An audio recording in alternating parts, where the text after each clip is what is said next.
এই কাকা কি রে বা তুমি চমকে উঠলে মানে তুমি কি করিচ্ছাও ওগুলো না অল্প সামান্য করে টাকা কিসের? শুনো একটা কথা, তুমি যা মনে করছো তা না। তুমি কি মনে করছো প্রশ্ন ফাঁস কি? হ্যাঁ আমি তো তাই দেখতে পাচ্ছি যে প্রশ্নপত্র আউট করার টাকাই মনে হয় তুমি গুনতে চাও, ভাগের টাকা। আমি একটা তোমাকে একটা সত্যি কথা কই, দেখো তোমারে তো তোমরা অ্যাকচুয়ালি কি তোমরা মানুষ নামের কলঙ্ক, বুঝলে? দেখো তো তুমি এই লোকটাকে দেখো তো এই লোকটাকে দেখো তো তুমি দেখো তো কি পরহেজগার, হ্যাঁ নামাজ পড়তেছে তার একটা দেখিস হচ্ছে ইয়ে চিন্তা করো। তারপর এদের তো শেষ দায় সে বিমানের মধ্যে শুদ্ধ সে নামাজ পড়া কাজা করেনি, চিন্তা করে দেখছো।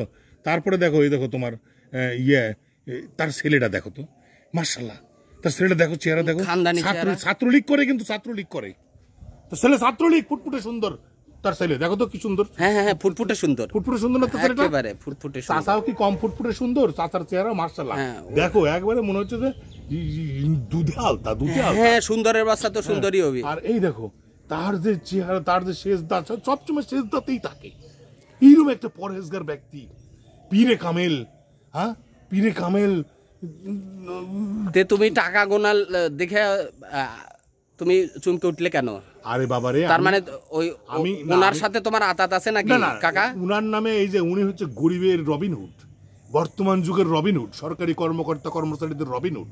এই যে যারা হাজার হাজার সরকারি কর্মকর্তা কর্মচারী যারা বিসিএস টিকিছে যাবৎকালে, ধরো আজ থেকে 5-7 বছর 10 বছর ধরে, তাদের ভাগ্যের ত্রাণকর্তা উনি ত্রাণকর্তা, উনি দেবতা।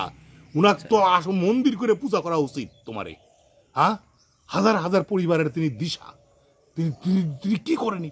আর তাক তোমরা আজকে মানে সে ড্রাইভার জন্য সে ধরলে।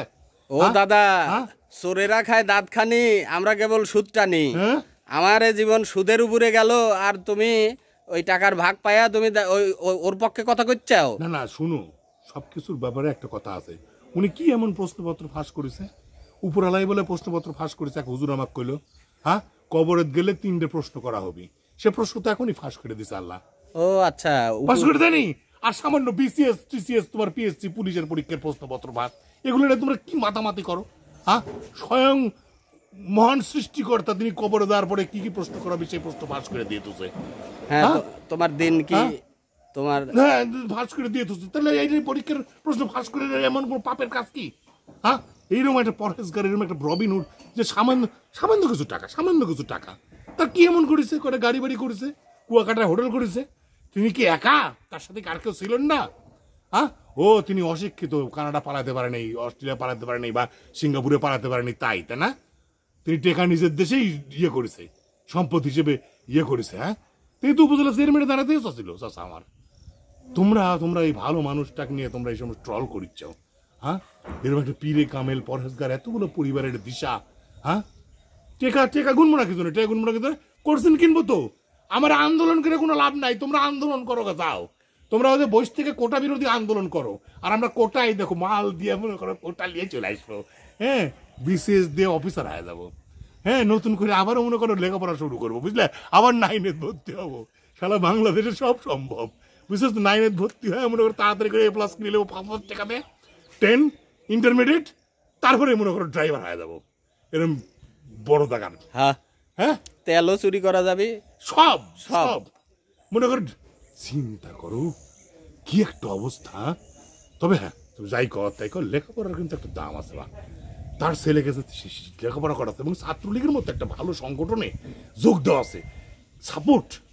কিন্তু কিভাবে মাইকটা দিল এই জনগণ পীরে কামেলেরকে বলো তো? হ্যাঁ উপরালাই মাইকটা দিল নাকি আমি কিছু বুঝিচ্ছি না। হ্যাঁ শালা এরকম একটা পরেজগার ব্যক্তি আর গরমদের বাঁশ দেওয়া ঠিক আছে? হ্যাঁ এ যারা ধৈর্য রে, হ্যাঁ খাঙ্কি কি মানুষের বাচ্চা?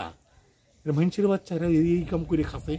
হ্যাঁ শালা 2 হাত দিয়েছে, পরিশ্রমী হাত বলে, ঠিকই আছে পরিশ্রমী হাত, বুঝতে পেরেছ? 2 হাত দিয়ে পরিশ্রম করে টাকা কামাই লিছে।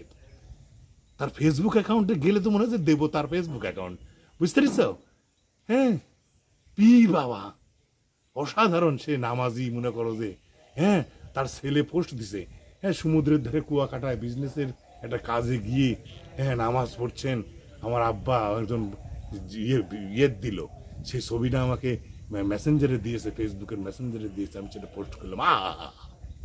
কি অসাধারণ সব ধার্মিক ব্যক্তি বাবা, লজ্জা শরমও নাই, ডিবিয়ে ধরতে গেছে, ডাঁটে এসে উঠিচ্ছে, টেকা আছে তো বাবুরে, বাংলাদেশে সব সব সব কিনা যায়, কেনা যায়। হ্যাঁ, তাই। তাহলে এগুলো ব্যাপার হলো। তবে বিদেশ না পালায় ভুল করেছে, চাষা যদি একটু লেখাপড়া জানতো। তা তুমি কাকা যে কয়েকটা ভাগ পাইছাও ওই দিয়ে তোমার মুক্তি অসম্ভব।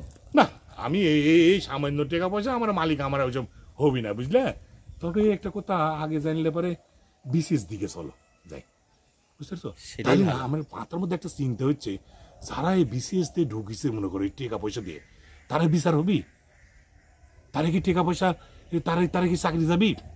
না তারা যে টাকা দিয়ে ঢুকিছে তাতে, তাহলে যারা জন্মই হচ্ছে অবৈধভাবে, তাহলে তারা কি করবি কও?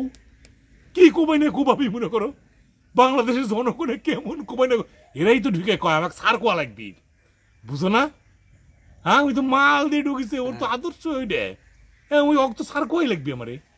হ্যাঁ, এইসব সারের বাচ্চারা, বুঝলে, এইসব সারের বাচ্চারা সরকারি টাকায় লেখাপড়া শিখে, হ্যাঁ কোর্স কিনে নিয়ে বিসিএসসি টিকে সারের বাচ্চা হচ্ছে, কুত্তার বাচ্চা, ফুটফুটে সুন্দরেরা সব শুয়োরের বাচ্চারা।